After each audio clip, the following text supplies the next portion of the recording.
তো ৰাইজ আশা কৰোঁ সকলো ভালে আছে। মানে আজি আহিছোঁ আমাৰ নিজৰ কলেজখনলৈ। মই যিখন কলেজত পঢ়ি গৈছিলোঁ আৰু সেইখন হৈছে মৰঙী কলেজ, পুৰা বাংলাৰ ফালে আছে।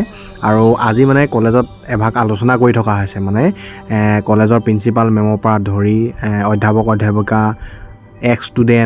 ষ্টুডেণ্ট আৰু কলেজৰ যিখিনি কৰ্মকৰ্তা আছে তেওঁলোকে গোটেইখিনি মিলি এভাগ আলোচনা কৰা হৈছে আৰু যথা সময়ত আমি সকলোখিনি আহি লগ হ'লোঁ।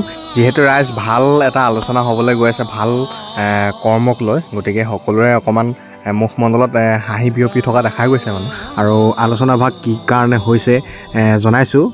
যিহেতু আমাৰ কলেজৰ প্ৰত্যেকটো বেষ্টে ভাবে আমাৰ মানে কলেজখনত এভাগ ভাওনা হওক, আৰু কিন্তু এইটো সপোনে থাকি গৈছিলে আৰু চূড়ান্তভাৱে এইবাৰ ভাওনা ভাগ হ'বলৈ গৈ আছে আৰু সেই উদ্দেশ্যেই আজি আলোচনাত সকলো মিলিত হৈছে।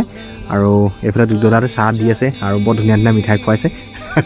যিহেতু কলেজৰ মানে চাহকাপ সুকীয়া আৰু ভাওনাৰ বিষয়ে যিহেতু আলোচনা হৈছে, সকলোৱে নিজৰ নিজৰ মত প্ৰকাশ কৰিছে। এইফালে টিংকু ই একদম কলেজৰ পৰা দৌৰা ধপৰাকৈ আহিছে। যিহেতু সিও ভাবিছিলে আমাৰ কলেজতে এভাগ ভাওনা হওক আৰু আমি সকলোৱে মিলি পেলাই ভাওনা ভাগ কৰিম। আৰু যিহেতু ভাওনা বুলিলে হেঁপাহটো বেলেগ, মানুহৰ ভাৱনা বেলেগ, আৰু তেনেধৰণে আজি সকলোখিনি থিৰাং কৰা হ'ল। সকলোখিনিকে নিমন্ত্ৰণ কৰা হৈছিলে যদিও বন্ধ বাৰ নোহোৱাৰ বাবে সকলোখিনি আহিব নোৱাৰিলে। আৰু যিখিনি লগ হ'ল তেনেকৈ আমি কমিটি এখন বনোৱা হ'ল আৰু লাষ্টত গুৰু সন্ধ্যা ভাওনা ভাগ থিৰাং কৰা হ'ল। এয়া সকলোখিনি